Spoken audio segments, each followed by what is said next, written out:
to you, that would be great. Okay, you're live. All right.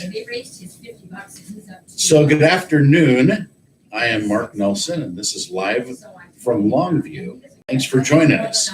It's our first time live streaming for a while due to the technical issues, I guess we'll say, with our computer and such. We had some trouble getting online, so we were recording the last several and then posting those online later on. I'm honored and excited today to have with me Megan Ritchie. And Megan and I have known each other for a number of years, and it's going to get an opportunity this will be an opportunity for you all to meet Megan. Many of you know her, I'm sure, but you'll get to hear Megan's heart and her thoughts on some of our current issues and things that are important to her. And I think probably one of the reasons why Megan is here because of her interest in local issues and involvement. You might agree with them, you might not. That's fine. Everybody gets to have their thoughts and opinions.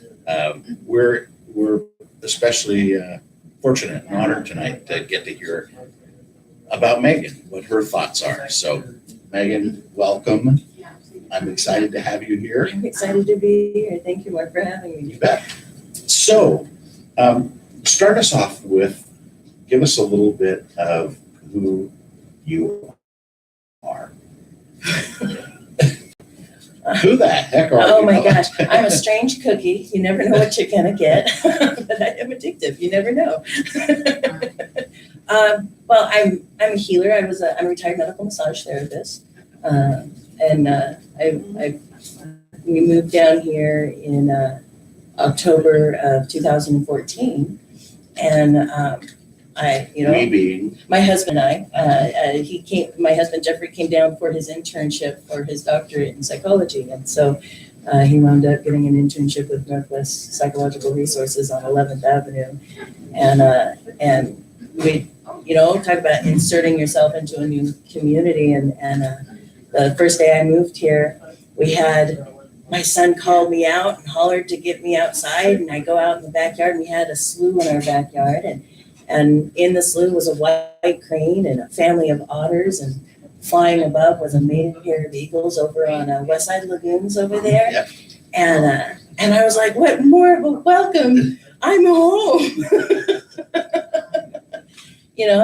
And I took the smell index of Longview, and I was like, what's that smell? And my husband came out and goes, I've been told that's the smell of making money. And I want to find out more. I want to get involved. And so that prompted me to learn why our community is the way it is, and the quality of place that I've grown to love. Lake Sacagawea is awesome. Yes. So you came from Seattle. Were you born there? Was that where family is from?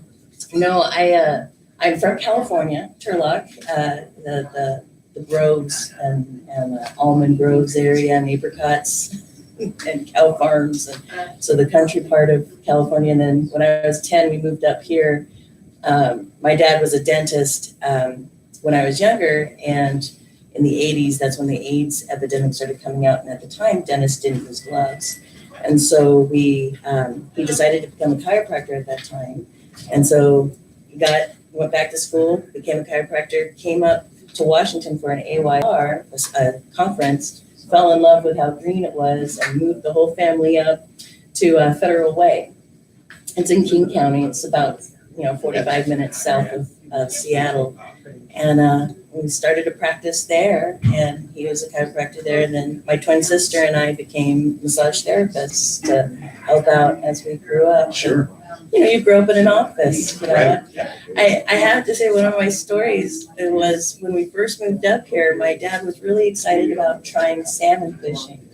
And so we were in the country from California, so we'd never fished before. So we went out there to the Des Moines Pier, and my dad had got a fishing pole, rod, and everything. We were all excited. We were going to go fishing, and he's out on the docks, and he really thought he all of a sudden the fish pole goes down and he's tug of war, and he's fighting it. And all of the participants started coming over to see what the hullabaloo was. And my dad's like, this is a real big one. We finally got ourselves a salmon. And he's all, we're going to eat great tonight. And he's pulling and pulling and pulling, and out comes this army boot. That it wasn't a salmon, No. and 20 years later, he still hasn't got. So we keep teasing him that he keeps trying, he goes out for the best, but he keeps coming back with boots. I understand that if you put enough barbecue sauce and stuff. Then shoe leather. Yeah. They're a little tough. Oh, yeah. It's fell in love with Washington, it's been a real treat. Just recently came down there. In many ways, there are big differences. Oh, yeah. Having my injuries and recovery, it has been an interesting because one of the parts of a crisis plan or a recovery plan is volunteering, helping out. And so I volunteered at the library, getting involved in my local politics, and working with women's groups and the emergency support shelter, realizing the needs here are so different. I was going to be such a big activist. So you mentioned volunteer at the library, and recently one of the issues that we faced here locally was the discussion of cutting funding to the library.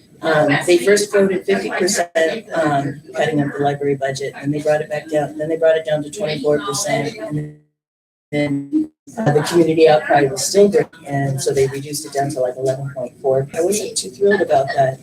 The argument was for 3 EMTs, additional EMTs. Was it a paramedic? The end of our budget towards fire and police, which is great. We have 61 full-time paid officers on our police force. And we have 5 special units, I believe, that are specialty units, and they're needed. Our mental health unit, I'm so incredibly proud of that we, as Cowlitz County, have a strong role model as to what nonviolent de-escalation training looks like. And that's, I think, what our initiative 940 was based off of, was one of our models here for Cowlitz County. But we have we've had that since actually we've had that since the 90s. The same budget amount, right? No, the mental health training. Oh, yeah. Has been in place here in Cowlitz County since the 90s. So Yeah. we've done law enforcement and crisis intervention training as part of their curriculum locally. Started with Kelso Police Department. Yes. And then expanding. So, And they do 40 hours a year still, is that correct? 40 hours of nonviolent de-escalation or mental health training? We do a 40-hour club. We have, sorry. Right, I'm the not there agency. anymore. That agency. Well, no, the collective agencies in Cowlitz County offer a 40-hour class every year for whoever Needs from around Yeah. the state, really. Anybody that might want to come and attend that Really, class. it's not just Cowlitz County It's local. not just Cowlitz County. Limited. So That's great. once that training has taken place, we've trained hundreds and hundreds Oh, yeah. through that training, and that was collaboration with local mental health, law enforcement, medical response. First responders.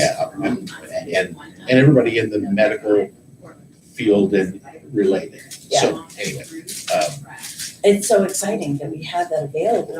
yes, yeah. And I'm proud of that. I just, and I want to keep it strong. I also want to uphold the value of investing in our public library and our public services. There's a balance of what makes a city. It's not all about law enforcement and safety.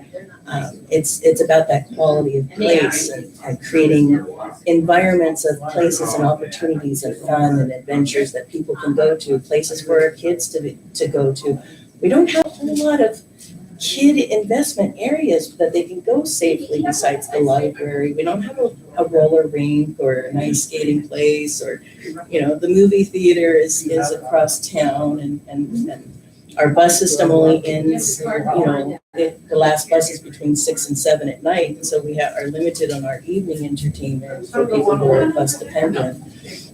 So the public library provides that vital resource of that entertainment for people who normally they can't normally purchase their entertainment. They need that provided, which is totally, we should. I volunteer with the Rainbow Youth Group. It's one of the active youth group activities that are at the library for kids, to have a safe space that identify differently. And they have activities for literacy, they have activities for computer, learning how to use the computer.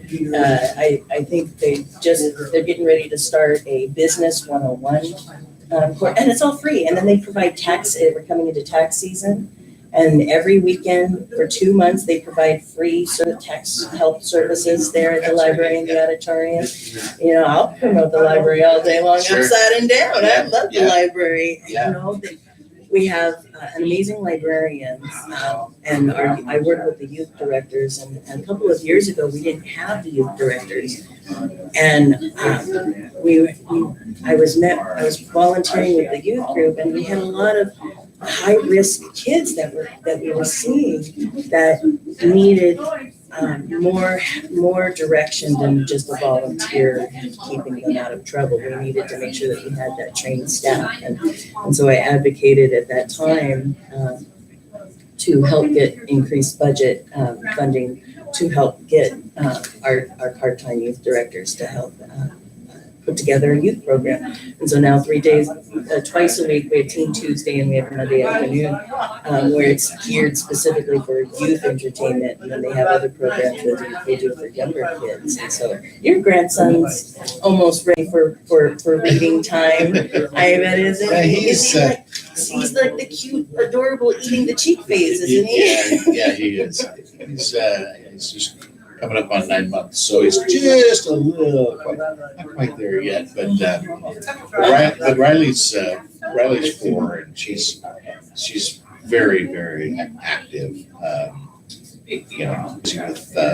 With Y basketball and now T-ball, and soccer will be coming up next. And I love that. I love that age. It's so awesome.